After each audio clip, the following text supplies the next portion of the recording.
while. It's been really weighing on me. I just, podcasting hasn't been as fun. I haven't had the joy of a podcast in a long time. So what I like to do is I like to picture myself running backwards through a cornfield. And when I get to the end of the cornfield, there's someone there to hug me. And as a result, I find that joy again in podcasting. So I found that joy again. So now you can write a headline for that. Yes, that's good. So we got a lot to talk about today. There was obviously a big trade rumor going around about the White Sox. Kris Bryant. I was going to say Kris Bryant's unhappy, but I don't want to take it out of context. Yeah, we're gonna dissect that a little bit. By the way, breaking news for Barry: we are live on YouTube. And we are live on YouTube. What's up? So if you want to stream us on your TV, I'm sorry, I can't change how my face looks. We look sexy in high def. Yes. Like a Muppet in high def, actually. It's really weird. So, yeah, all that and much, much more. I don't even want to do like a laundry list of things because I believe on those two topics alone, that'll probably fill up an hour and 20 minutes. So, with all that and much more, let's tap this keg. As always, the show is brought to you by PointsBet. It is the football divisional playoffs. We got the Super Bowl coming up. Conor McGregor's got a big fight on Saturday. That and much, much more. College basketball, NBA hoops, hockey's in full-fledged now. So PointsBet, download the app. Use promo code PINWHEELS to get some free money, some matching bets, some free bets, and start stacking the paper. PointsBet always has some dope promos for new users, so it changes daily. Make sure you're checking that out before you go. But go and download the PointsBet app. Use promo code PINWHEELS and get to betting. Daddy's been on a little heater here, folks, except for Clemson. I want to make a bet. I won the Golden Knights bet last night, and Mark Stone scored. I know. I'm just fucking with you. I'm just fucking. Whatever that was. You gave me Bama. I need PointsBet to make a prop for highest free agent, like an over/under on money spent by the Cubs on a free agent deal. Just pound the under. So whatever it is, pound the under. Just pound it. Like if it's at $2 million, probably under. What's that line? Yeah, under. Doesn't matter.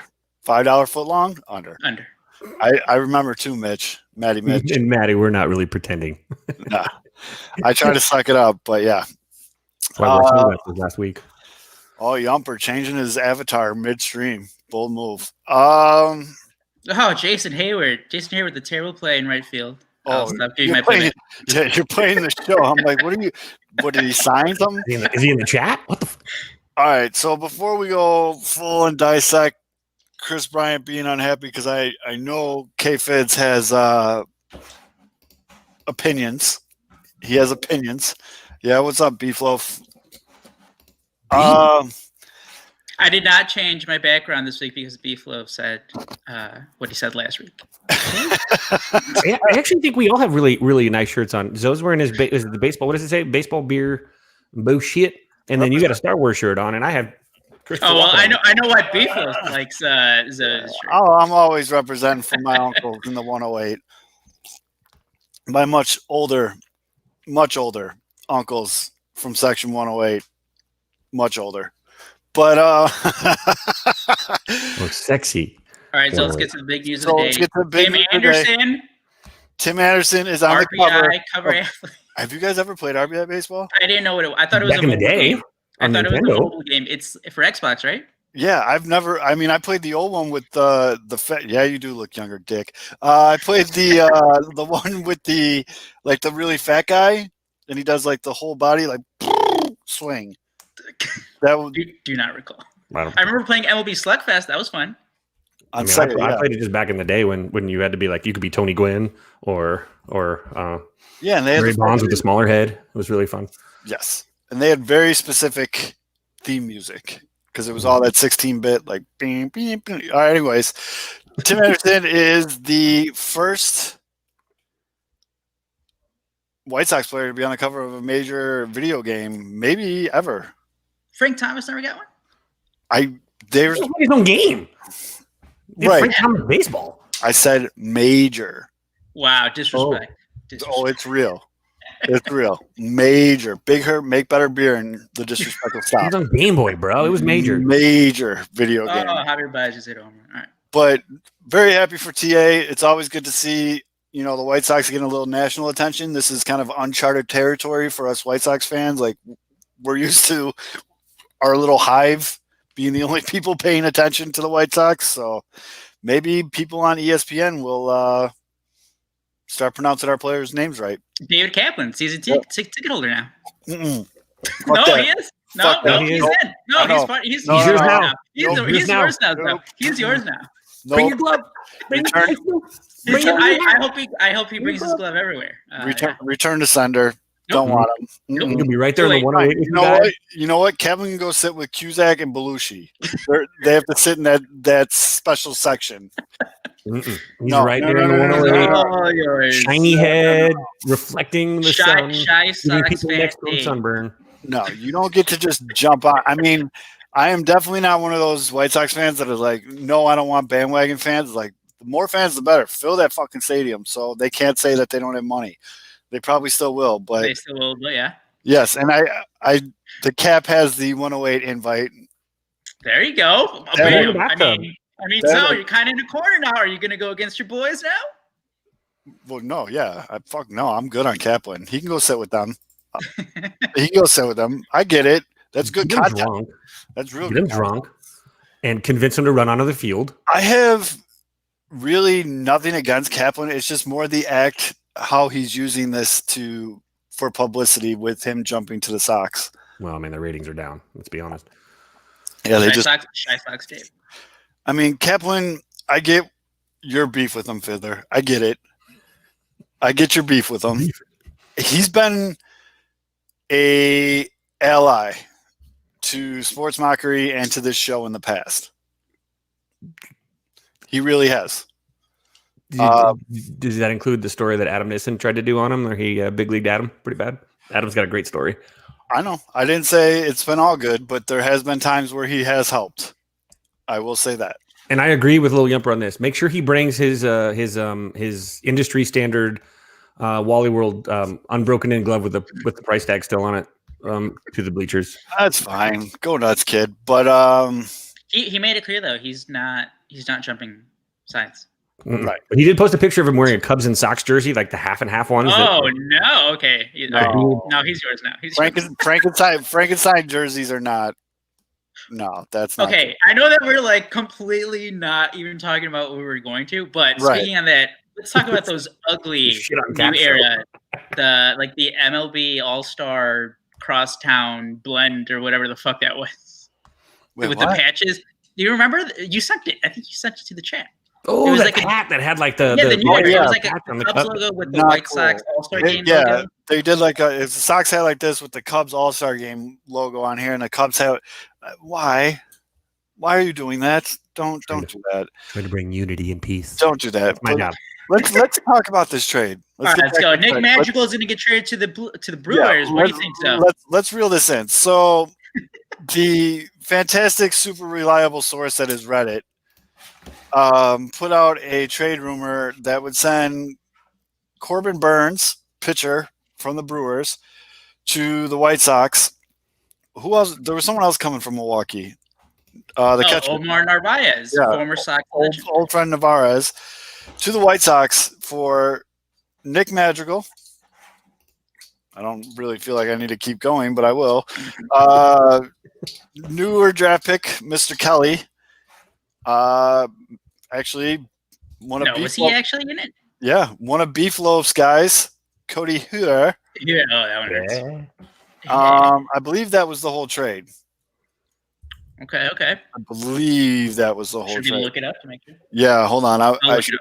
Yeah, you look it up. I should have had that prepared, but You were too busy looking at Bernie Sanders memes, and that's fine. Because I'm looking at one right now of him being carried off the field you can't in escape. the 1986 There's Super Bowl. There's literally Bernie Sanders memes everywhere on the timeline right now. Oh, and was Zach Collins in there?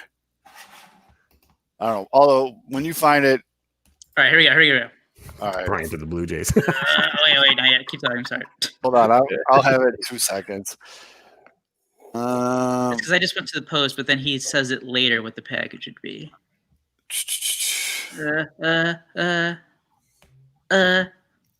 I can't, Aldo, right now, based on what you're doing, I can't tell if you're playing MLB The Show, if you're looking up something, or based on the sounds, I can't tell if you're watching something completely different right now. Yeah. Combo of all three. We're both trying to figure it this sounds out. like the scrambled Cinemax, but it's not. It's Aldo. I mean, I've heard a bunch of different variations of this trade. What the fuck is this? Just go to the Josh Nelson tweet. Go to the Josh Nelson. No, so Madrigal. As everyone can see, we're really prepared. Yeah, super prepared. Madrigal, Heuer, Collins, and Kelly. Okay, there you go. Or Burns and Navarez. Would you do it though? I mean, so here's my thing. If you really think that Corbin Burns, you're going to get the 2020 version of Corbin Burns, because if you get the 2019 version, that's really bad. Corbin Burns was very bad in 2019. He was not a good pitcher whatsoever. He has how many starts total in his career, Aldo? He has a total of 13 starts. 13 starts in his career. And you're ready to trade Nick Madrigal, who we all know my feelings on that. I get the Kelly part of it, because if you're looking to win now, you don't want to sit 3 years on Kelly. I really think Kelly's going to be good. Everybody thinks Kelly's going to be good. Zach Collins, bitch, bye. And then Cody Heuer. Heuer was good last year. He was a good reliever last year, but that bullpen is loaded enough where that doesn't really hurt as much. Now, I think Corbin Burns is going to be a good pitcher. I think he has elite stuff, top tier stuff. I think out of any fan base out there right now, White Sox fans should know that a pitcher can turn it around from a season to a season. Mm-hmm. We all saw it with Lucas. What's up, Mr. Giolito? But it just, to me, seems like a lot. So I do hope Kelly turns into Corbin Burns. On the surface, I was like, wow, that seems like an awful lot for a guy who had 12 good games. But then you look at his contract, and that is where I believe it matches up. Because although, what do we find? Like 4 years left. So he's not even an arbitration year. So like he's going to get paid league minimum in 2021, and then he goes into his first year of arbitration in 2022, and then you have him. So if you get it, if this trade does happen, you get him for 4 more years, pre-free agency. Mm-hmm. For cheap, the first year is league minimum. Yes, and so it frees up money to hopefully go elsewhere, which they probably will just go to Jerry's pocket. But that, in theory, is what you're doing there. And I'm going to pull up this graphic for you watching live. You can take a look at it. If you're not, I'm just going to talk through it. This was his 2020 percentile rankings. Yeah, what's up? We're getting fancy with this shit. You said we weren't prepared. Yeah, boom. But some of the point of order here, whiff percentage, he's in the 89th percentile. Curve spin, 95th percentile. Fastball spin, 99th percentile. Elite stuff. That's what everyone's been saying, so. I mean, that is his K percentage, 96th percentile. His xERA, 82nd. I mean, so if you're listening on the podcast, first of all, you should be watching us live and commenting, being more interactive, and downloading PointsBet. But basically, out of what, 3, 5, 9, 13 categories here, 12 of them are in the red. Or 11 of them are in the red. One's average and one's below average. He's got to work on the control a little bit. That's elite stuff in 2020. I'm a little concerned with his barrel up percentage. That's a little bit, for someone that doesn't strike out, that means he's putting the ball in play, but he's not hitting the ball hard. When he does that, he's just fighting off pitches, which is fine. Which is fine. And he's a sinker heavy pitcher. Sinker's his favorite pitch. 33.1% of the time he's throwing a sinker, there you go. There's your ground balls. But you lose one of your best defensive middle infielders. So hold on. I'm going to get to that in a minute here. I'm staying on Burns for a second. Okay, Burns. So, yes, looking at the 2020 version of Burns, again, that was, what was that? 4-1 in 12 games.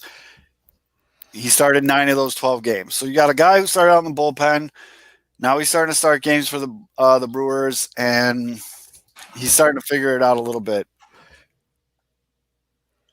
You better have pretty much confidence that, and he was hurt last year, but that you're getting that. I mean, you would think for that much, you're going to get a 2 or 3, which he probably would. You would have to be a 2 or 3, right? Yeah. No, if you're making this trade, yeah. Yeah. No, I mean, the way people are talking about it, it's like, we've talked about James Fox before. Love his stuff. Great insight. Yep. We respect his opinion. And, he was saying how he didn't think that Nick Madrigal could even be a big enough guy, not stature-wise, just value-wise, to be the headliner. So there are a lot of people out there who are huge on Corbin Burns. I mean, he showed people something in those 12 games that maybe I got to go back and watch. Maybe I was missing some things. I'm not going to watch any games from 2019 where he had a 8+ ERA. But again, I've seen it with Lucas Giolito firsthand. Guys can fix something. It could be as easy as arm angle. If you look at those percentile rankings, that's elite shit.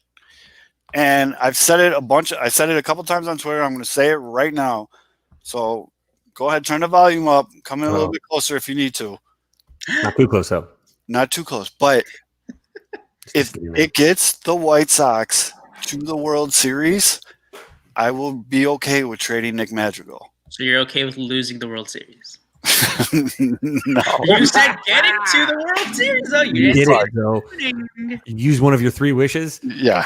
If you can win the White Sox the World Series, I'll make that trade. Because this is the exact way I phrased it. I'm a very big fan of Nick Madrigal. And I'll follow him whatever team he goes to if he does get traded. I absolutely love the White Sox. Me and the White Sox have been together for 35 some years. It's fine. Oh. No. And I get why you would say that. Ron Burgundy actually saying, "I don't believe you. I don't believe you." I don't believe you. I believe you, though, because I mean we've talked about it before with other stuff, and the negativity and positivity that's on Twitter. It's like, no, at the end of the day, we're fans, and if the team wins, we're going to be happy. Well, let me rehash a grievance I brought up on the 108 Festivus show. Ooh. Well, two grievances actually. One, players aren't your friends; they don't give a shit about you. And 2, it's a business. This is a business, and more than anything in this world, I want the White Sox to win a World Series. If trading Nick Madrigal to get you Corbin Burns, which that rotation would be absolutely fucking filthy on paper, get you a World Series, yes. Why not trade Madrigal to Cubs? Get the fuck out of here. Speaking of that, run down the rotation if they do get Burns. In order? Yeah, just run down the pitchers that you have, just to give the people an idea, if they don't have it in their head of what the rotation could be. Oh, it would be Giolito, Lance Lynn, Corbin Burns, Dallas Keuchel, and then Cease Kopech, Raylo. Yeah. I mean, pretty good. That's pretty sick. If Nick Madrigal hates you too. That's a reference to my tweet earlier. You too is garbage music. Sorry. But that is my official stance. I was telling these guys before the show, it was pretty funny. I got probably 10, 11 DMs from people, and not even mentioning direct tweets, being like, "Hey man, if this goes down, are you going to be cool?" And it sucks. I don't agree with giving up on Nick Madrigal this quick, which is now a segue into the next part where now I am going to get kind of mad. Why the fuck are people just think he's like a 210 hitter with no upside? There's just, when people saw Madrigal as part of this trade, I'm seeing people just being like, "Oh yeah, cool." "Oh, that's no big deal." I saw deal, done, do it. Yeah, in a heartbeat. No, this guy has no value. But I mean, come on, guys, cut him some slack here, dude. The kid he's 23 years old. He's 23 years old. He has not even played a full season of Major League Baseball, not even close to a full season of Major League Baseball. You took him with the 4th overall pick. And I understand there's a lot of Twitter GMs and Twitter scouts out there that have a full scouting report on him based on 103 at-bats.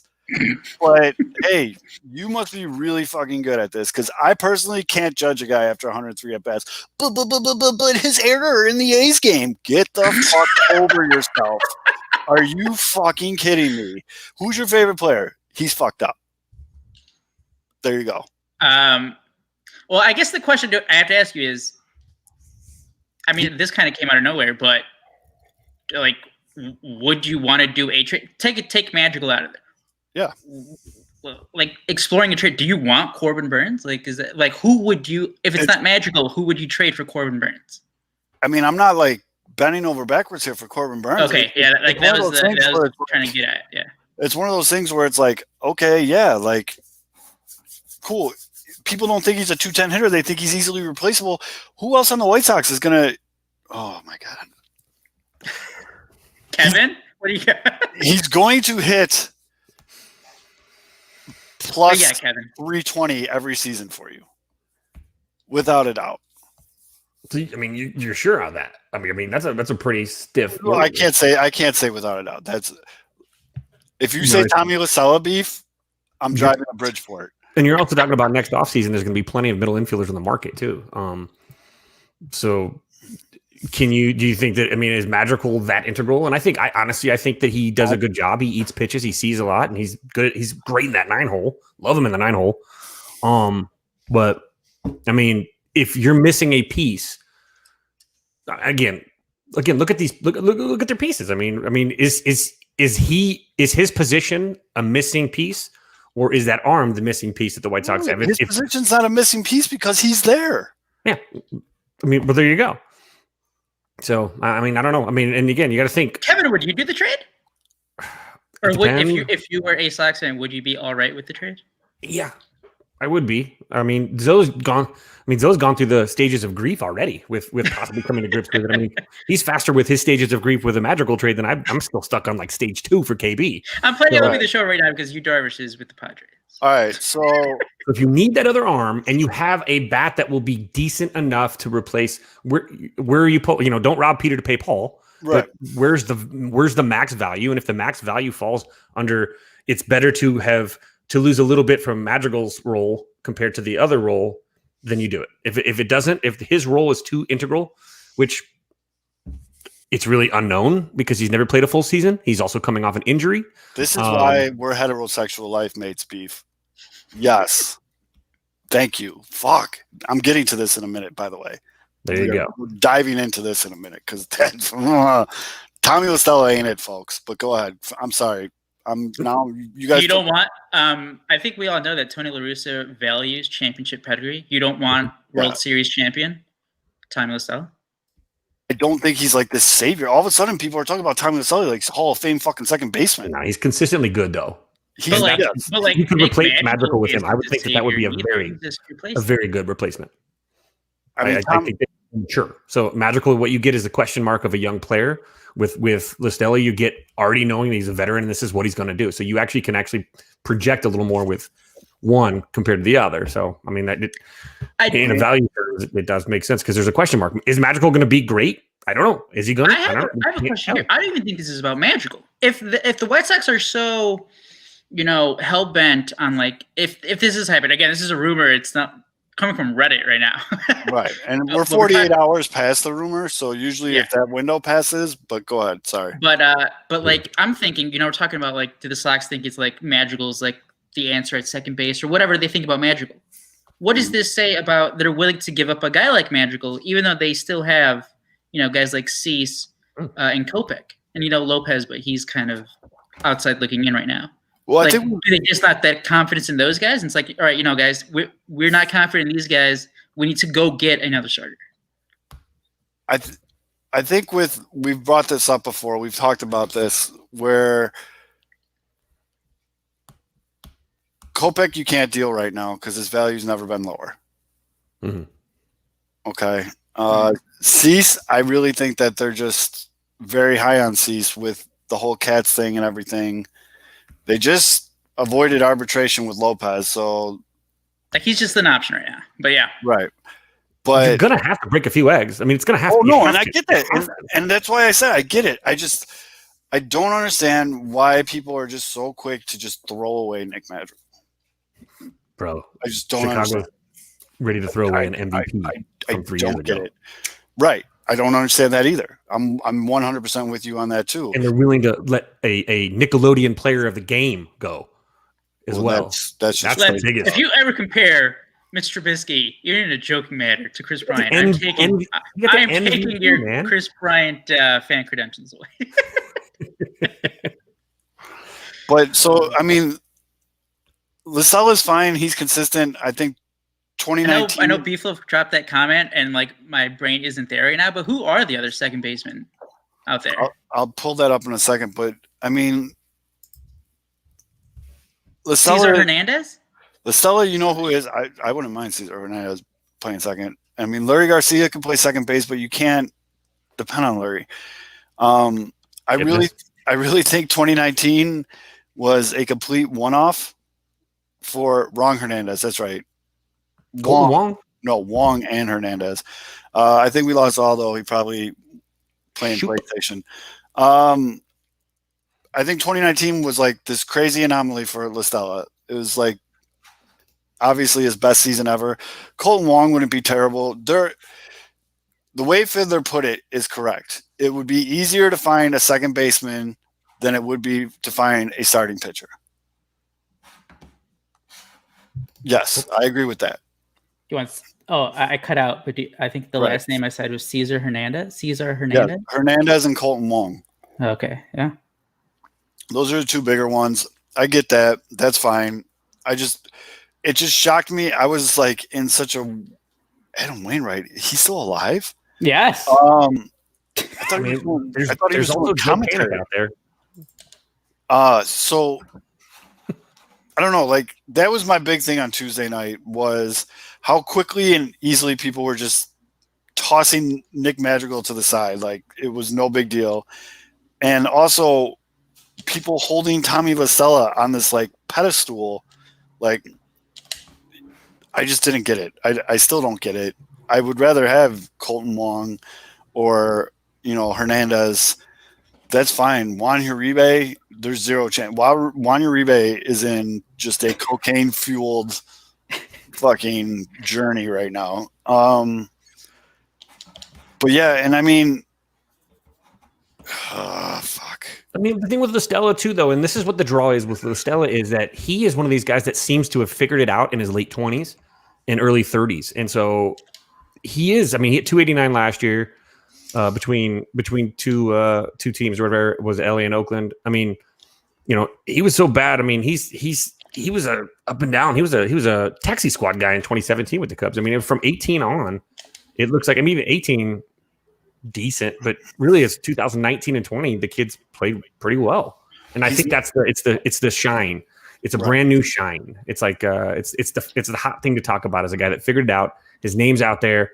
And I think sometimes, honestly, I think a lot of people accidentally mistake him for DJ LeMahieu because he was also a Cub, a former Cub that was thrown away stupidly. And Listella wasn't stupidly thrown away, but I think that's no, he was. No, he was. The only reason the Cubs let go of Tommy Listella was to save $1.5 million. So Tommy Listella, if they do end up getting him because he's a La Russa guy, I think I would love to have him on the bench. I think he'd be a great utility guy for a good team. I just don't. I mean, his highest WAR season was that 2019 where he was a 2-WAR guy. Oh yeah, and Little Jumper brought it up. Tommy Listella is not a good infielder. Defensively, he's not good either. Well, don't forget, Nick Madrigal made that one error. That's true. So how worse can it be? I mean, he's terrible. He's also a bad base runner because he made that bad base running move. Yep, he tried to stretch a double into a triple. Does Nick Madrigal even pay attention to that? People just keep fucking that chicken, man. Holy shit. Eggs. I mean, literally. And I just want to ask the people that keep bringing that up, who's your favorite player? Let's go find out every time he's made a mistake. Because it's happened. You know what I mean? And Nick Madrigal's not even my favorite player all time. He's my favorite player on the White Sox right now because I like how he approaches the game. I like how he plays. And yes, Tommy Lasella is 31 years old. To Nick Madrigal's 23. Mhm. Like, it's just, I don't know. That really bothered me. Oh no, Zips. Yeah, Zips definitely projects, but I mean, Zips also projected. Didn't they project huge regression from Jose Abreu as well? There was They somebody. did. Yeah, It was like the lowest projected whatever for reigning MVP. Yep. And then also MLB Network, they're doing their top 10 at all these positions. Apparently, when you win the MVP, you're the fourth best first baseman in the league. Because that's where they're putting Jose Abreu. Freddie Freeman's number one. Because he won an Who MVP. was ahead of Abreu? It goes Freddie Freeman, Paul Goldschmidt, Luke Voigt. I mean, he did have a really good year. He was, first half of the year. And that's all objective right there. That's I just, know. That's just goofy shit that people get mad about. Mhm. Yeah, Rizzo's at 9. Woo. There you go, Cubs fans. Speaking of Rizzo, he just came to at bat in my game. There you go. There you go. Sound. That was me. But yeah, so that was my thing with the rumor. I really think Jerry Kelly's going to be good. I think there's a reason why everybody. There's also the whole thing of like the window. Your window's Right. now. Exactly. Jared Kelly isn't going to be pitching for like 3 years. And I'm fine with that's what I was getting to that. I mean, I'm fine with that. That's fine. Zach Collins, like I said, boy, bye. I have no clue why people are still like, no, we haven't seen enough of Zach Collins. I've seen plenty. Which is one is kind of true because he hasn't played a lot, but two, there's probably a reason why he hasn't played a lot. Right. I'm good with Zach Collins. I mean, those are the biggest focus. Josh Nelson over at Sox Machine did a great exercise based off their show on that came out Thursday morning. Basically, he said, granted, let's say you have about $10 million left. You're Rick Hahn. Jerry told you got $10 million left this year. How would you spend it? And there was a lot of really good responses to it. I was reading them all day. It was interesting how people were spending. Some people were going, reliever starter, some starter bat, things like that. I went Jock Peterson and Tyler Flowers. Okay. I think you can get, if you look at Sport Track or whatever the hell that website is, they have Jock's value at 6.5. So you could probably get Jock for. Oh yeah, here's my drink for bringing up Jock Peterson. It's been a while. Yeah, it's been a minute. You can get Jock Peterson. Now you brought it up. Now you screwed it up, right? Now it's not going to happen. 6-7 mil. But then Tyler Flower, you need a backup catcher. I don't think they can go where they're trying to go with Zach Collins as their backup catcher. And then, if the season started right now, what do you have? Zach Collins as your backup catcher, and then Yerman's your DH. Main, yeah. I mean, that's fine, but I don't know. I'm still waiting for Hector Gomez's tweet to come to fruition. It's this week. Yeah, you actually got to think of this too. Take this into consideration, though. Is this year's model might require 3 catchers at least because the wear and tear of going back to a full regular 162 correct is going to have a severe impact, especially late in the season, on not just pitchers but the dudes that are squatting back there as the backstop. So you do actually have a concern that these guys are going to run out of gas sometime in June, July, August because it's been a full. It'll have been a full 2 years almost that they were in this situation. So that's funny. J.A. Happ to the Twins was the good news that White Sox fans could expect. That's hilarious. That's good. The fact that TA liked that tweet too was awesome. TA owns J.A. Happ. Who owns the Chiefs. By the way, TA Kevin just brought it up, and going back to the Burns discussion and the trade, and like, are they looking to trade for another starter? Are they going to get another starter? And the whole weirdness of going from a 162 game season to 60 back to 162 and the impact that the arms are going to have. I know we've said it a whole bunch of times how like teams are going to have to use a whole bunch of pitchers just to get through the year. Yep.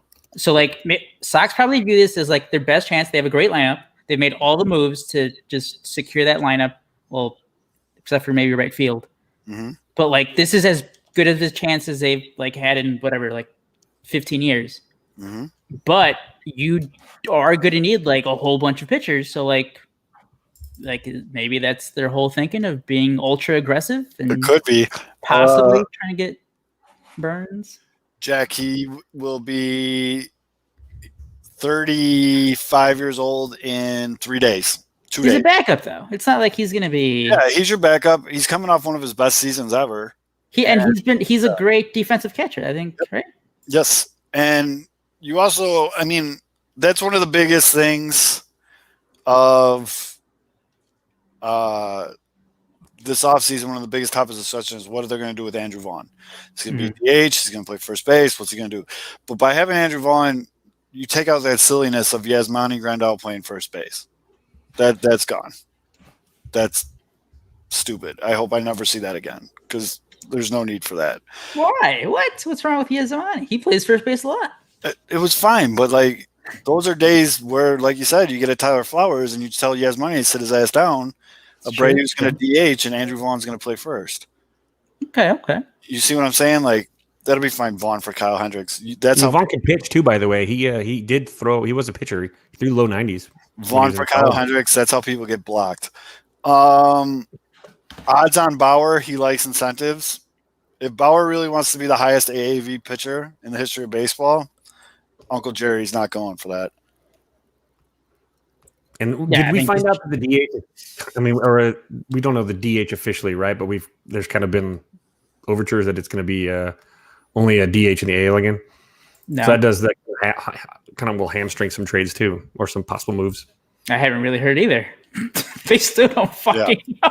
I want to say because I was listening to the Red Line podcast this morning. And I think the same thing. Like I feel like someone reported that it's likely or that it's going to be. It's a story from like November, I think, and it's like there's some speculation that MLB's telling the owners or the teams or whatever not to expect a DH, but then they're still.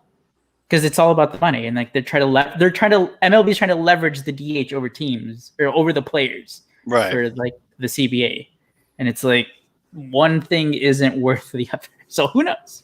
I feel like it was like intertwined with a tweet that was talking about they're going to keep the extra innings thing and the. It was like, but we still don't know about the DH. That's what it was. Okay. Mm-hmm. It's still up in the air, which is fucking stupid. Spring training is like 3 weeks away. So dumb. Oh, God. So dumb. I mean, there's so many guys sitting there. Ozuna's still there. Nelson Cruz. Yeah. Guys, Ozuna's on a plane to Chicago since last year.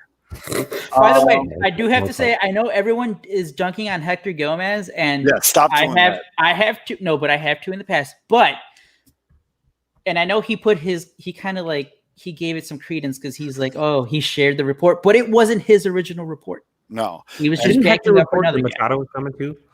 He reported the money. Hector's always he's always there, but he's never technically wrong. Hector had all the contract numbers right for Machado. And when Hector was doing bad, it was like he's like, "Oh, don't worry, Sox fans, you're going to get him without actually knowing that." And that's why people are salty. But leave Hector alone. Fuck, man. I saw some people were going on him really hard. And we're still waiting for that news, unless it was the J. Happ signing for the Twins. Right. He responds to people on Twitter too. Like you could tell, like he takes it personal. It's like, come on, like just cut the guy some slack, man. Poor Hector. New toys to play with in this overlay. It also didn't help. What was that trade that he said that was going to get done with the Yankees? What was that trade that was like going that he's reported or whatever? I already forgot. Too much shit happened this week. Yeah, too much shit. Yeah. Well, here's a perfect segue because I got to get off. I don't give a shit. There you go. And that brings it into perfect there. Jesse is now getting the Hector treatment. Yes, the angry Twitter, the Twitter anger has switched from Hector to ESPN's Jesse Rogers. Here, real quick to answer, because Maddie's an awesome listener, but for real, what's the Hector news then? Why I say that? So I think Hector's tight with Nelson Cruz. Hector's tight with Ozuna. So those are the two names that when he tweeted that out, I went right away in our little chat that we talking about all day. Those were the first two names we brought up. Mm-hmm. He's also been, it's the Reds Yankees trade.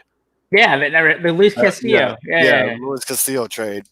But then apparently the Reds were like, yeah, you better throw in Glaber. Glaber. And they were like, No. Isn't there like someone going to the Blue Jays too? That was Oh reported? my God, the Blue Jays. Oh, Michael Brantley. Michael Brantley. Yeah. Yeah, he was signed by the Blue Jays, and then all of a sudden he wasn't. And he's back in Houston for 2 years. But the Blue Jays take George Springer. So, by the way, the whole Michael Brantley thing, and I think it happened again with whoever the Astros signed, their catcher, Castro, Jason Castro. Mm-hmm. Ken Rosenthal is having a rough offseason. He's losing the fastball. Yep. He's losing his fastball. Ken Rosenthal is losing his fastball, folks. I don't know what's happening, but the sources have been kind of off. The deal, I think he reported that the Jason Castro deal originally was going to be 1 year, and then like passing came over the top, I think, and he's like, no, it's going to be 2 years. And then Ken Rosenthal's like, oh, have to update this. It actually is 2 years. Players are just messing. They're intentionally leaking bad stuff to Rosenthal just to mess with him. Right. Rough offseason. Who's having a rougher offseason, Cubs or Ken Rosenthal? Probably Cubs, but I know it's the Cubs. Jared Porter. There's more names into this pool now after today. Jesse Rogers is having a pretty bad day here. Yeah, Rogers is with her, and I'm pretty sure Hector's chilling poolside there too. Yeah. But yeah, it's always weird when you see like one of the big ones have to like walk something back and apologize. But you know what the real ones do? I mean, they understand that it's not perfect all the time, and you gotta fucking chalk it up like a man and just let's go. Sometimes you just have to take your L. It happens all the time. I mean, yeah, you take your lumps and you go. But yeah. But with that speaking of the writer, and so to walk this back a little bit, Kris Bryant, friend of the show, went on the Red Line Radio, the Barstool podcast.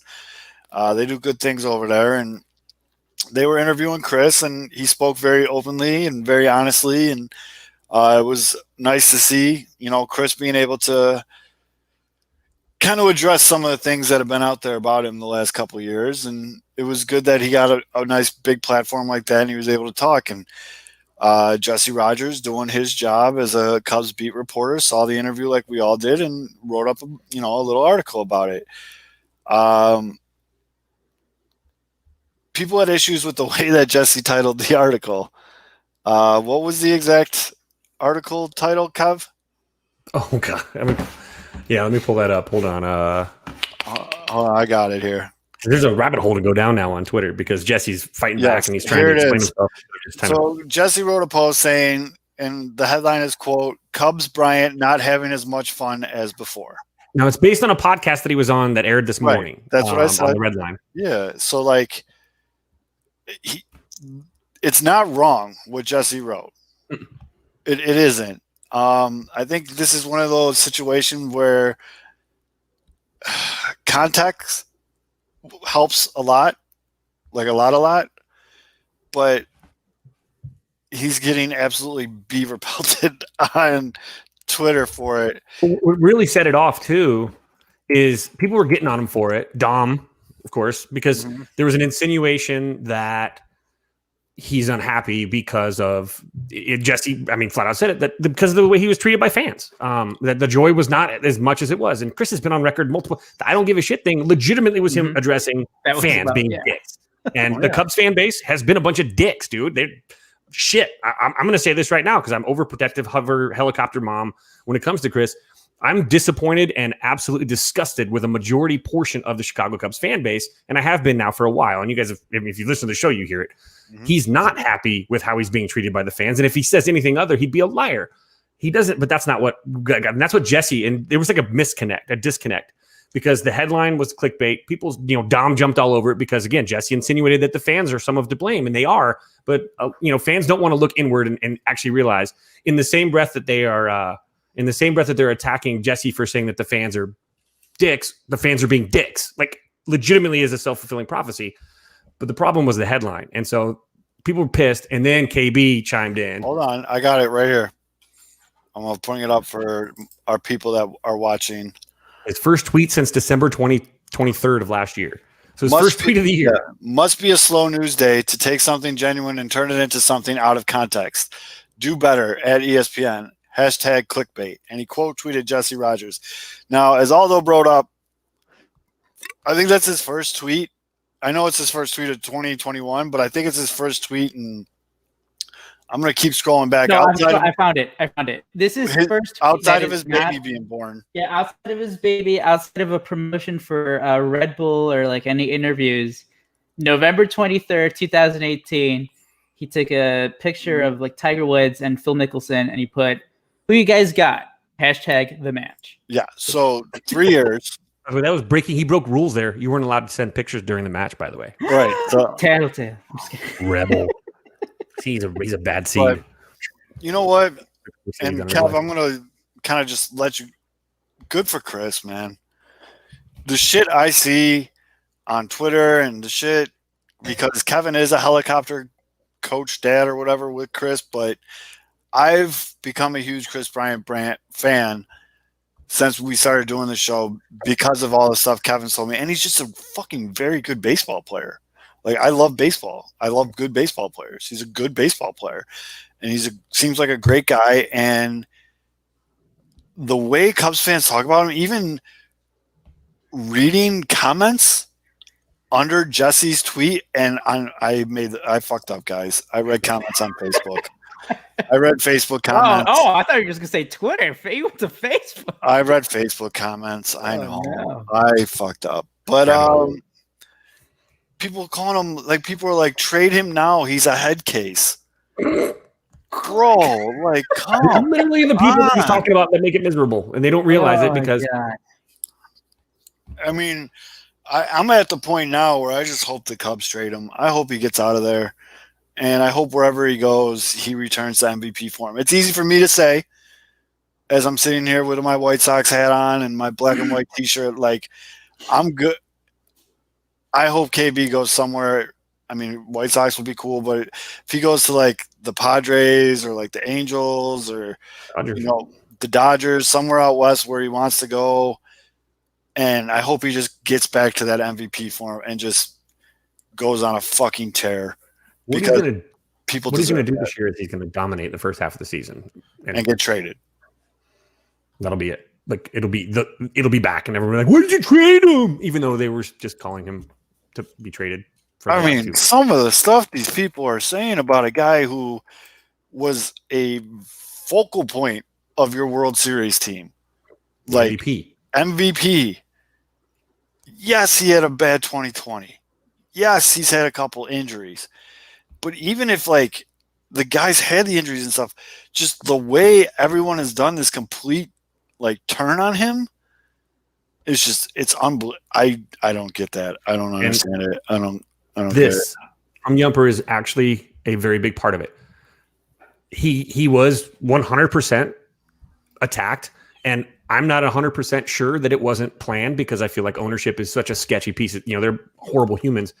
I wouldn't be shocked to find out that Ricketts knew that this was coming. Again, they played the games with him already with service time. They knew this was coming. And I have, there's a huge part of me that kind of sits like in my belly that they intentionally pushed a PR thing by feeding bullshit to, like, people like Cap, who, like, reported that he turned down an offer well north of $2 million. But that's really the happened. point where it went to shit. It became a big push. And I do believe that management's little water carriers, the people that hold water for management, went along with it. And they wanted to make it more palatable to trade Kris, to not pay Kris. They needed it. That's what management does. That's what the Ricketts are. They're all gaslight and nothing else. So they wanted to make it look like Kris was it more palatable. And I just don't get the anger. And man. it's still going on today. Like, I didn't read Jesse Rogers' story. Like, I don't really care. Like, the quote that he used was like from like early in the year. Like, it had nothing to do with the podcast or anything that he said during the podcast today. Because he was talking about the feelings that he had when the first trade rumor started, which was back in 2018. And what happened in 2018, that offseason? That was the first time that David Kaplan was like, oh, he turned down an extension that was worth well north of $200 million, which, again, every single other beat reporter, like, pretty much came out and said, like, that never happened. But that there was probably extension talks, but there was never any actual figures exchanged or given. And that's where it started. Because 2018 was the year where he had the hurt shoulder, so he was bad for like 3.5 months, and then 2019 he came back and he was good again. He's always shown that when healthy, he's the fucking MVP player that he was in 2016 or better. But because of that story that started in that offseason of 2018, that's everything from that's what turned the fans on him, or the section of fucking fans who have turned on him. And then people start, and then again, they start feeding that runners in scoring position thing, and that becomes the thing. Oh. You know, they find things to pick, and then it makes it look palatable to get. But I forgot to say, I was going to say, and it's still going out today because again, I don't know what Jesse Rogers wrote. I don't really care. But in some of the tweets that he was replying to, he was like, "Well, I know how he feels, but like he could have signed a friendly team extension." It's like, why? Why does he have to like lower his value? Just take less money than the owners of the billionaires that are prime. Oh God, so annoying. I just don't get. Well, and I've said this a bunch of time, and I know Chris's dad watches the show or listens to the show. Whatever, go ahead, tell Kris. We'll treat him like fucking royalty on the south side of Chicago. You come play. I thought you were going to say. I thought you were going to be unselfish, though, and I thought you were going to say we'll treat him well on the Pinwheels and Ivy podcast. Oh, we will. We will. We'll have. Well, maybe he'll come on sooner or later. I mean, this is why he doesn't do these things, though. Legitimately, somebody actually posted in that post, "Hey, Kris, what do you think about this? Give us a call. Come on our show." I think it was 678 The Score. And I'm like, dude, the reason he is even talking about this today is because he went on a podcast. He went on a radio show. And that's the whole controversy in the first place. Like, no, he's not going to go on a radio show to explain why he was mad about being on a radio show and having his words taken out of context because he's going to be right. It's going to be spinning his wheels. He's like a whack-a-mole. He popped his head up and it just got whacked down right away. Like, and the key with Kris, look, both can be correct. Jesse can be right, and Kris can be right, and the fans can be right. It was a clickbait headline. And I know Jesse doesn't write his headlines, but he did retweet and posted the headline in his tweet. So, Jesse, you could just say, oopsie, my bad. Mm-hmm. And Jesse's also correct, though, in saying that it has not been fun for Kris this entire time, over the last 2 years, especially 3 years. It's not bad to say. Like, why are people so hung up on, the asshole parts of the fan base made it miserable. Well, I mean, Kris said again, why everyone admit that they've been a bunch of dickhead meatballs to Kris. But my God, like if you look at Twitter and you just type in Kris Bryant sucks, look at all the things that pop up. Trade Kris Bryant. There's so much on there that there's a reason why. And look, Kris doesn't go on Twitter much. I mean, he doesn't post on Twitter much, but I think he sees the stuff, and I think that he needs to stay off of that rabbit hole. But I mean, the fact is, fans did make it miserable. There are some shitty Cub fans. I have lost more respect for the Cubs fan base in the last year and a half than I have ever in my entire life. As a lifelong Cub fan, fifth generation Cub fan, I've never been more disgusted with Cub fans because all it takes is just reading the live tweets during a Cub game, and if you keep scrolling, half of the things on there, as soon as he's brought up, are he's shitty, he sucks, he can't hit with runners in scoring position, meatball stuff. Ignoring his runs created. He had a bad 2020. He did. And you know what? It was a shitty year, even though he had a baby. Like, it sucks. It's okay for Kris Bryant to be not having joy of the game in a shortened pandemic season, which is the worst season of baseball he's played in his life, not just as a pro. He's never struggled like he did this year. That's the first time for him. I mean, cut the guy some slack here. And, when he does say stuff, it gets all twisted and contorted because people want to paint him as, there is a camp that wants to paint his move as palatable. And so, was it fun for him? No. This is a big old sip to tea right here. Mm-hmm. No one says shit about Javi, the one that admitted openly that he wasn't even preparing for games. I mean, guys, that is just not true. Javi Baez has been made fun of every single day since the middle of summer. Come on. We go at Javi pretty hard on this show, especially. This show, come on. Yeah, we mentioned it. Yeah. But and I mean, heck, you could just go back a week and look at how people trash Kris because the Cubs paid him. They gave him a $1 million raise or whatever instead of arbitration. Go just read an arbitration contract and read the thread, and you'll know that there are people that have made this unfun. Not to mention the fact that he had to play in a season where it was shortened. There were no fans. Oh my God. They had to stay in a bubble. It was not fun. It was a job. And Javi's, you know what? 2020 was brutal. Javi was in the seventh percentile in K percentage, the second percentile out of 100. The second percentile in walk percentage and the fourth percentile of whiff percentage. Yeah, no. My God. It's like the worst. They fixated on Kris. It's the worst season ever. Or not ever, but in a long time. I think it's a pass. Kris doesn't. That's how it works. It's so weird. And a lot of that is what you brought up earlier, public perception of it. And it's really weird why. Well, it's not really weird. I mean, anybody with half a brain can tell what guys are being threaten with their access to the team or threaten with something else if they don't play ball with this. And we've seen it before. Yes, Jack, it was biblically bad. Like toads falling from the sky bad. But Just like Ricketts. I mean, I don't know, dude. I thought it was pretty. I don't think it's really cool what's going on with KB. And it's like, it's weird too. It's people that I know. It's a great podcast today, though. On a positive note, the Red Line podcast Radio, was great. yeah, Red Line Fantastic. Radio does good shit over there. They do good work and over there. really, if you listen to the whole podcast, I mean, I did that today, like, because obviously I class or Right. whatever, and so my class was dismissed. You know, when I was grading, I just threw it on and listened to it, and he brings up a lot of good things. Like I mean, it's a great interview, and to have that story now, I'm sure the dudes are loving the clicks right now. But the fact Right. is now, a very good interview, a very rare interview, because Kris doesn't do this a lot, has now been muffled because now everyone's talking about Kris Bryant being unhappy. If you go to the whole, I mean, context in this whole podcast, it's a great podcast. Him talking about the off season and, you know, getting a little personal, talking about his like 85 Christmas trees in his house or whatever. Like, you know, that Jess loves to decorate. Like, it was very personal. It made you already, if you didn't already, it brings you on board and just says Kris Bryant is a stand-up dude who's a good person of good character and quality. And it was nice to get an insight. And, you know, they even asked him, why don't you go on these podcasts a lot? You know, why don't you start your own podcast? And he's like, yeah. And that's kind of what led into all this stuff. No, he could say the sky is blue and someone will like write a headline like Kris Bryant is an anti-vaxxer and he wants you all to die. It's like, what? All he said was the sky was blue. They do really good work over there at Red Line Radio. I'll argue with anyone that Eddie Barstool, one of the hosts over there at Red Line, he might be one of the best interviewers in Chicago.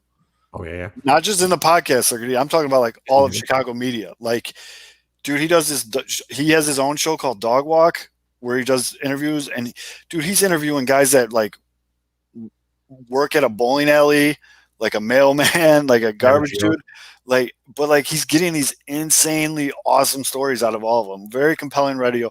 Eddie is fantastic at interviewing people. It was. I enjoyed it. I mean, and I knew something was up this morning. Again, I'm on Pacific time, so I wake up at like 6:30 right now for school.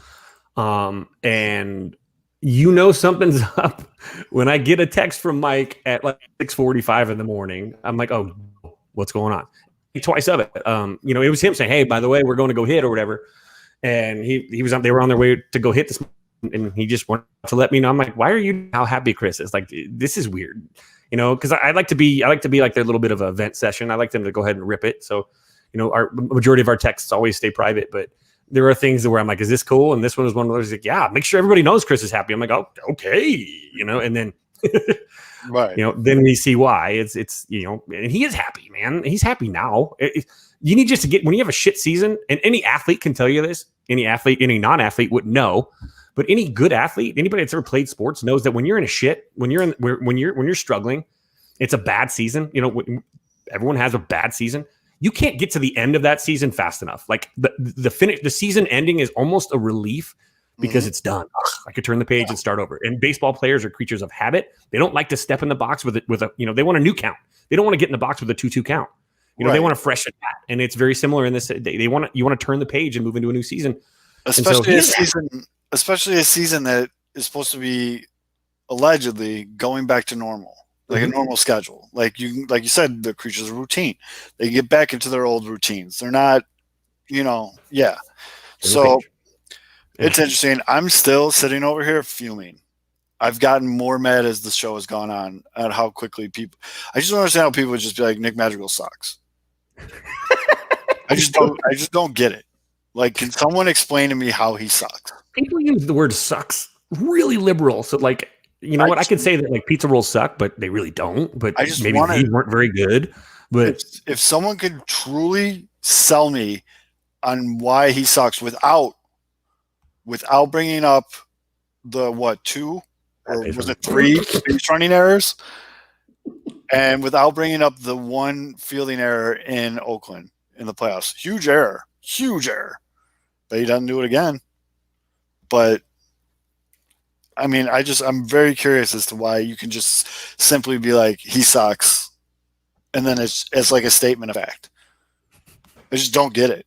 I don't understand. I just don't understand it. Yes, you get both. I seriously, I don't get it. I still think, to kind of go full circle, I wouldn't mind Burns as a starter. I really wouldn't. Nick Madrigal for Kris Bryant. That's an interesting one. I mean, you guys don't need him. You got Nico. But, no, but I mean, but you guys need. I mean, Kris could move to shortstop and be your best shortstop. Lonzo. Kris Bryant for Nick Bryant or for Nick Madrigal? Well, who are we getting to play second base? I mean, Kris could play second base too. Or are you putting Yohan Moncada back at second and Kris at third? That's the thing. You're putting Yo-Yo back at second. I mean, it would never happen because of the money. What are you talking about? It's only $18 million or $19 million. Just 1 year. You're going for it. You're going for it. 2021. I mean, I wouldn't be mad. There we go. We got it. But here, this okay. Thank you for saying this, Dave. Thank you for saying this. He's great if you love singles. You know what, Dave? I fucking do, dude. I do. I love singles, especially when you have 8 other guys on the team that can absolutely hit bombs. I love having a guy that hits a single at a Kevin 40 clip. I love singles, single ladies, mostly. All the single ladies. Yeah. Someone that hits at a 340 clip. Nick Madrigal. I mean, I was just thinking Nick Madrigal should do an ad for those pop-ups. It's like all the singles in your area, and it's just Nick Madrigal hitting singles. If you love singles like me, you'll love Adult Friend Finder. Yes. 100. Dude, Nick, call me. We'll make this happen. I'll get you a deal. You could just like talk out of their asses. Madrigal will be an asset to this ball club unless Hedgehog. Yes, Don. 100%. I agree with you. Yes, Don. Yes, Don. Yeah. But see, and that's fine, Dave. I'm just your comment hit it on the head for me. But if you have 8 guys, which the White Sox do, 8 guys that can go out of the park at any time at a good clip. You know what's better than a solo home run? A 2-run home run is better. Rally killer. Yeah, that's what they call home runs. Rally killer. And you know how you get a 2-run home run? When you have a guy that hits 340 because he's on base in the 9-hole. And then you flip the lineup and you have the guy who won the batting title 2 years ago and a Silver Slugger last year batting leadoff right behind him. And the RBI baseball cover boy. Yeah. Bitches. Hell yeah. Fuck, man.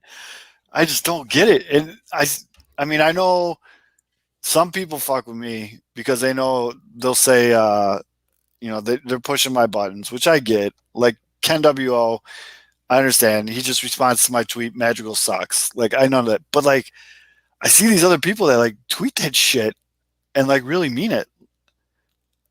I mean, are we so far down this rabbit hole of chicks dig the long ball that guys that hit for average are just completely, like, disposable now? I don't think so, but every time someone get your goat like that, you just that's okay. That's what you do. You just take their keyboard. For the most part, it doesn't bother me. And like I said, if it's the right move that gets the White Sox a World Series and it involves Madrigal, so be it. But I just don't understand. And then, I mean, we even had Rick Giolito, Lucas's dad, on the show last week in the comments saying that Lucas tells him he's probably the hardest out to get in practice. Yep. He's not a 3-outcome hitter. He's not a strikeout, home run, flyout guy. And he does it at an impressive clip, and he does not strike out. Usually, worst case scenario with him, he'll move the runner or hit into a double play. And I think Madrigal's he's also a product of the current climate in baseball too right now. And Sultan Cloud actually writes it. You know, currently the big trend is be a home run hitter, hit the ball in the air. It's better to strike out than ground out. You know, it's that idea that players that do what he does are antiquated, which is not obviously the case, but you do have this is the system that's currently hitting baseball right now, which is strike out more. It's fine. Hit the ball in the air. If you hit the ball in the air, you know, I hear this a ton. from hitting instructors too is you have a better chance of getting on base if you hit the ball in the air. And I'm like, you know what though? At the same time, it's a lot easier to catch a fly ball than it is to field a ground ball. And we're seeing this with Tim Anderson because Tim Anderson his bat BIP or whatever it is his BIP is that's the big complaint. And Joey Gallo is the poster boy of this. Yeah, you got a guy that hits 220 and hits 40 homers. Cool. Yeah, he is the poster boy for a 3-outcome hitter: strikeout, fly out, or home run. Kill one, marry one. Right. Oh, by the way, Kill the strikeout. so Zoe, do you feel kind of safe though? It's been, again, we talked about it. It's been past the 48 hour that the guy said on Reddit that it's passed. Are you feeling safe that it's not going to happen? No, I mean, I got a little nervous too because all of a sudden, out of nowhere, right before these rumors started popping up, like NBC Sports Chicago, which we all know is like a well when it comes to holding water, but they all of a sudden started like putting out stories like Madrigal can't wait to get back to spring training because he's 100% healthy. Like they're basically trying to like sell him. Ooh. I did see a quote. I did see something like, I didn't even make that connection. And I didn't either. And then I started thinking about it, and I was like, it makes way more sense now that like 2 days before these trade rumors pop up, all of a sudden NBC Sports Chicago are tweeting out all these things like, check out Nick Madrigal, super healthy guy. Check him out. He's going to be ready for spring training. Check him out, Milwaukee. Check him out. If we see who is it? If we see a Chuck Garfien. Chuck Garfien starts talking about Corbin Burns, I might as well just start like packing Nick's bags for him because he's gone. He's gone. He's gone. And you know what, Dave? There's been other people that have been in my DMs, which they're always open, which I might regret that sooner or later. But I get DM'd a lot of rumors and a lot of I got a guys DMs, which is fine. But somebody DM me and they're just like, hey, just so you know, these rumors are horse shit. I've been told on good faith that none of the White Sox starting 9 are being traded. Ooh. Interesting. What that means, I don't know, dude. Well, I mean, Nick Madrigal is like your backup, though. Yes, Nick Madrigal is in the best shape of his life. Oh, well, you know, Nick is playing behind, or we also have Gold Glove finalist Danny Mendick. Yes. So you guys are fucking killing me. These people. You love Reddit. You need to stay off Reddit. Bro. I do. That's a dirty addiction right there. If I didn't need it for work, I'd be smashing my internet router in the backyard. Shout out to Wet Butt 23 and Katy Perry's butthole. I ever tell that story? What? I know about that Katy guy. Perry's butthole. No, I know. I think you did from softball. Yeah, real quick, I'll tell a story. Well, we got time, but 16-inch softball, like everybody plays, you know, in Chicago at one point or the other. I still play because I'm a man child, but I'm sitting there, I'm filling out on one of my buddies' teams. They're like, hey, do you want to play every week? I was like, yeah, okay. I got time. It was like a Sunday morning league. And my really good buddy's cousin, he's a talker. He's kind of a strange guy, but he's a good guy. And we're talking. He's like, hey, you're one of those sports mockery guys. You got that Pinwheel show. This was like 2 years ago. And I was like, yeah. You watch it or you listen to it? Because at the time we weren't doing it live. He's like, every once in a while, you know, I'm a big Sox fan. I was like, oh, okay, yeah, cool. He's like, hey, do you remember Katy Perry's booty hole? I was like, not specifically, but what are you talking about? He's like, no. France. When the rumors were coming out and the source was the Reddit user Katy Perry's booty hole, I was like, oh yeah, that shit was hilarious. He's like, yo, that was me. I was like, no, it wasn't. Get out of here. He's like, no, it was me. And what was the other one? It's really cool to know that you met Katy Perry's booty hole in person. Played softball with Katy Perry's booty hole. Got pretty drunk with it too. That's a T-shirt, by the way. T-shirt. I played softball with Katy Perry's booty hole. I should put that in my bio. Yeah, it should be your bio. Yeah, I should put that in my bio. Make that your Twitter names. But yeah, he went on to tell me like him and his buddy they got drunk one night and they thought it was funny and they just wanted to see if people would pick up on it and they couldn't believe what happened and I didn't believe. He showed me proof. It was him. Nice. 100%. So I just thought that was funny. So maybe I should hit him up and be like, yo, I need you to start a rumor that Nick Madrigal will never be traded. Ever. He has to be loyal to the truth zone. Matt and Mitch actually make a good point about the Cubs lineup, by the way. And we've said it on the show a few times that the problem with the Cubs is they have a redundant lineup. They have a bunch of guys that do the exact same thing. You don't have that Nick Madrigal in there. Oh. And that's a big part of it, too, is you don't want clones of one because the minute those guys all hit the same arm, then teams can game plan and scheme against you, and they know who to throw. They know. I mean, so you need that diversity in your lineup, and I think Madrigal does that, too. So that's another thing, by the way, that Matty Mitch is right. But you can learn from the Cubs' mistakes is that the lack of consistency and the lack of diversity in the lineup. You know, you have 1 through 9. Everybody does the same thing: lift and launch, 3 outcome hitters. And you don't want all 9 guys to be 3 outcomes. You want maybe 6 3 outcomes, and you sprinkle in 3 bat control guys, and then you're good. So it makes Tim Anderson so valuable too at the top of the order. He does both. Right. He is incredible at what he does. I mean, because he's just a react guy. Like he's not a guy that needs, again, as much as was made a big deal in this, during the season about them not having access to in-game video. Little bitch excuse if you ask me. But Tim Anderson didn't say a damn thing. And I'm just great. You know why? Because he just hits. That's what he does. And he doesn't need it to be, he can go hit on the sandlot or he'll go hit it at guaranteed rate. It doesn't matter. He just hits. I just don't understand where a guy who had 100 at bat and he's going to get you a hit every third at bat is a bad thing. Let's remember, there were people calling for Tim Anderson to be traded for an arm at the beginning of the season. Yeah.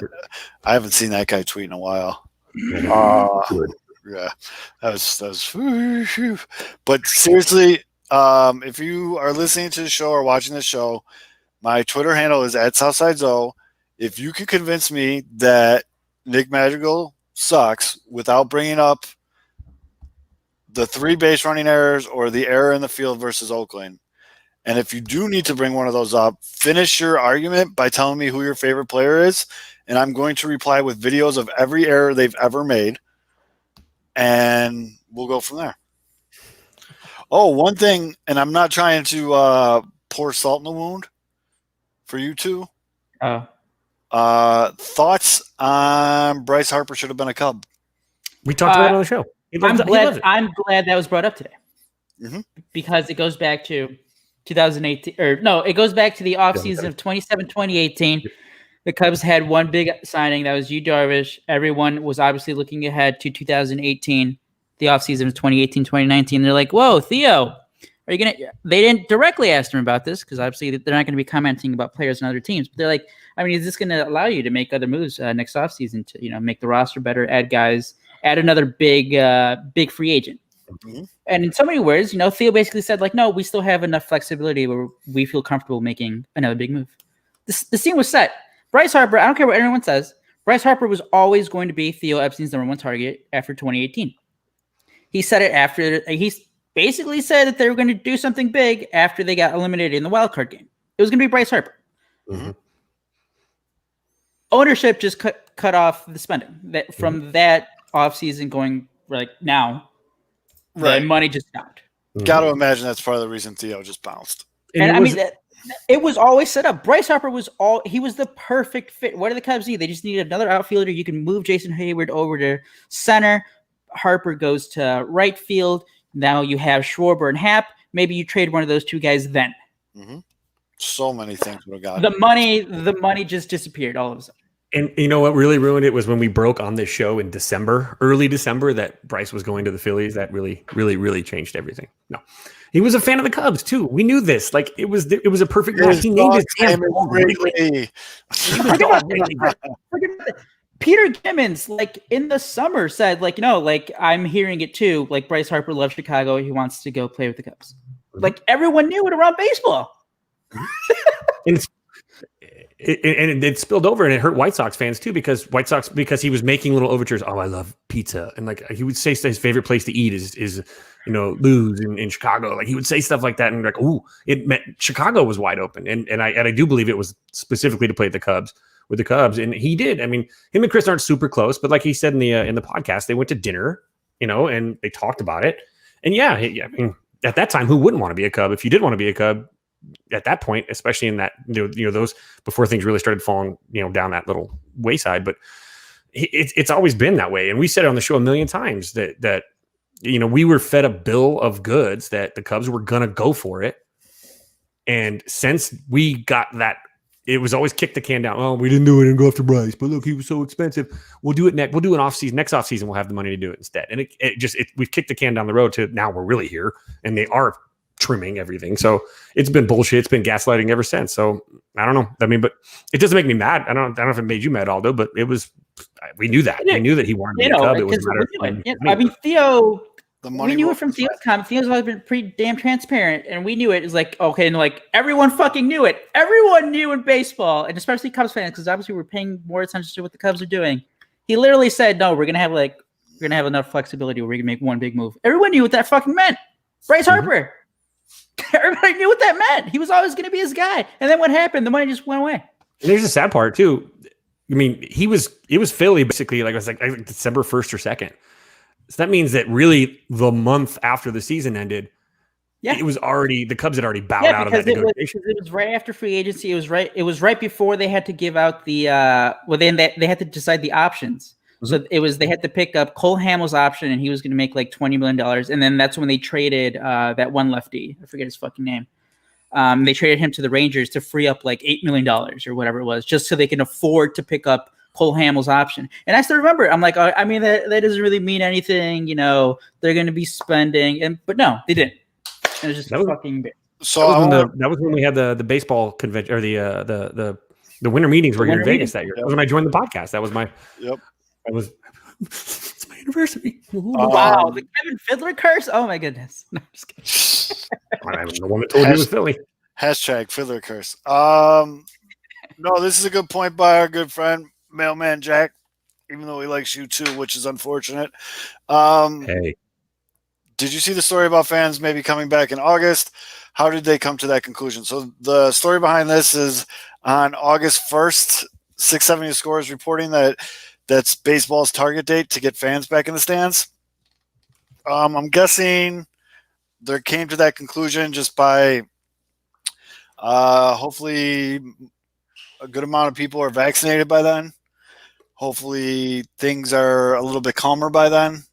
Well, Fauci said it today in his first major interview, public interview. He said that if we should be getting to 60-70% vaccination by June, maybe July. He said that things should return to normal in late summer, fall. So it's in line with what the CDC is telling everybody and what so it makes sense that they would around August as a target date. I mean, that's pretty much where it's at without getting too political on this show. I can tell you this: I don't have any superpowers. I feel like I got screwed. I don't know. I got the vaccine last Friday, and I still can't move things with my mind. This is bullshit. But if it allows me to go to baseball games, I was gonna say if it's August 1, I can't wait for the 150 Cubs fans that go to Wrigley Field after they trade Bryant and all the other good players. So. And then they'll cry poorer, and then they'll let more players go, and then next thing you know, they'll trade Wilson and just have no one. By the way, we're again, we're I don't know when the first day of spring training is, but it's 3 weeks away or something. The Cubs February 20 or February 16th. Cubs still need a catcher. Cubs still need another infielder. Cubs still need an outfielder. White Sox need a backup catcher. Cubs still need 3 starting pitchers. I see what the Ricketts are doing though. It's actually pretty savvy. They're going to make the Cubs so shitty that fans that come to the game are going to drink themselves so they don't feel anything, and they're going to sell a lot more beer. Which it's hard to have record high beer sales at Wrigley Field just with the history of drinking in Wrigley Field, but they might hit it this year. It's possible. Even with people not coming back till August, this might be the highest selling booze year ever. Yes, they'll still go, and they'll be drunk. By the way, that was a very good synchronized drink me and you just did. It was weird, awkward silence because we both took a drink at the same time. But, I mean, it's just we're getting really close to – we're sitting here January 22nd, and, we're less than a month away to pitchers and catchers reporting. And to answer your question, Moscow Dave, no, the Cubs are not in as bad a financial shape as they say they are. Their profits have been diminished, and so it's a very big difference when you go 100% over budget on a construction project that's supposed to cost $500 million and now it costs $1 billion. No, but here's the thing. If they are, then Sell the that's team. your fucking fault. If you can't afford it, sell the fucking team. Sell the team. Yep. If you really are $1 billion in debt, then hey, stop eating avocado toast and sell the team because apparently you can't run it. Who are the Bears going to draft? Not the guy on your icon. Not the guy on your profile page. Hopefully no one, because they traded it for Deshaun Watson. Ooh. Deshaun, imagine if Deshaun Watson pulls like a Marcus Stroman, gets traded to the Bears, gets revenge on Ryan Pace, sits out 2021, Ryan Pace fired, and then keeps. Here's the thing with Deshaun Watson, though. In that Nagy offense, he's got a slow release, and he takes a long time to get the football out. That might not be a very good fit. No, that's his big knock, is he takes too long to get rid of the football. It's not really going to happen. Yeah, the Bears aren't going to. No, who are they going to draft? Hopefully offensive line. Just give me an offensive lineman and then get a wide receiver in the second round. Yeah, I mean, we're getting close to – this is like the nitty-gritty. You know what's bittersweet is – this time last year, I was getting ready to go to Sox Fest. Actually, it's usually the last weekend of January, so it'd be next week. But it's so, dude, last year Sox Fest feels like it was 15 years ago. You can just redo your videos. Just right. I mean, yeah. I mean, I got videos with Cease, Madrigal, Vaughn. Everybody's still here. There you go. You want to stay on the White Sox? Do his interview. Let me do an interview. But I just remember being at the 108 after party, being like, "Oh, this is going to be such a great year. Oh, I get to hang out with all these cool people. I got to meet all these people on White Sox Twitter." It was like, "Oh, hell yeah, this is going to be dope as fuck." And then, oops, pandemic. So hopefully this is the year I get to meet a lot of you guys in person at the ballpark. But yeah, I know the boyos over at the 108 are planning something for next weekend. I'm not going to say it because I don't know if they made it public yet, but there's going to be a little ode to Sox Fest. They threw one hell of an after party last year, put it that way. Is it going to be a Zoom where everyone gets drunk on their Zoom? Yeah. Cool. But yeah, their after party last year was a blast, dude. The real question is, how do I get in the 108 tournament? Let's figure this one out now, too. One, don't be a Cubs fan. I mean, he just wants to be David Kaplan 2.0. Yeah. I'll wear a half a jersey. Hey, I got Aloha. Aloha's plugging me, though. Aloha's got me. Don't do that, Jack. LaCroix tastes like battery water. It tastes like, do not do that. No, the 108 tourney should be right around the corner, too. They usually do that right in the preseason. It's always a fun time on White Sox Twitter. Shit gets weirdly nasty, though, too. It's always hilarious. Like, I've seen people – the bots issue is always – I was going to say, I want to see who's saving up for the bots. Yeah. Who's using that stimulus check yeah. for we put a link in the Pinwheels bio. If you donate to that show, the link, it doesn't really go to the show. It goes to me buying bots to win the 108 tourney. I'm not going to be dumb, though, and use all my bot money like 5 seconds before it closes. Make the T-shirt with Katy Perry. I played softball with Katy Perry's booty hole. Sell it, and there's your bots. There you go. So you paid for your bots with Katy Perry's booty hole. LaCroix is the official drink of the tech industry. Yes, I can confirm. No, it's LaCroix, dude. These people, I work in the tech industry on my 9 to 5, and the only drink they have in the office refrigerator is LaCroix. And these people throw it down. Dude, they go through cases upon cases daily. Like these not a fan of seltzer water. I feel like it tastes like water that's still loading. Like it's not like fully charged. It's terrible. It's absolute garbage. Mix it with some alcohol though, and then you got some. No, it probably is. I don't like. Then you have White Claw. That's the Bud ones. The Bud ones are actually really good. I had those last weekend. The Bud seltzers or whatever. That wasn't too bad. I'm just trying to answer people's questions. That's a statement from Phil. Yeah, that's a statement. He's RBI cover boy there, Phil. So yeah, that's pretty cool. So, are you going to become a hardcore TA fan now and buy RBI baseball? Well, I mean, I'm a fan of TA. I mean, you gotta do it. You gotta support him 100%. Get an Xbox. Get an Xbox. Fake fan. If you don't have RBI baseball, and you're not playing it, you ain't no fan. Yeah, I really like MLB The Show. Are you still playing right now, Aldo? Like, are you still playing your So I went through the home run derby. For everyone who cares, I know you do. Anthony Rizzo won the home run derby. So good for you, bam. man. That's Hey. good. Trade But yeah, man, I mean, we're getting close to the nitty gritty. Stay tuned for, if anything happens, if this crazy trade happens with the Brewers or anything like that, let me know. And Phil's right. Sox hands are popping up all over the world again, like it's like 1992 when they went to the. As long as you don't change the hat in your profile picture, Phil. Yeah. But yeah, if like the Sox make this trade with the Brewers or whatever, I'll probably jump on and get mad. Do get mad. reaction. Yeah, I don't know. That was the campaign. Yep. Yeah, I'm kind of just again open challenge to anyone that can thoroughly explain to me why Nick Madrigal sucks. But yeah, so you can't just say because I said so. Nope. Hour and a half later, I got a little drunky during this show. Was me last night. Whoopsie. But for Aldo K-Fids, I'm Zoe. Keep your eye out for upcoming announcements, cool shit. Follow us at Pinwheels Ivy Pod. Show us some love. Click on the links in the bio, and love you guys. And we'll see you next week. Take care, everybody.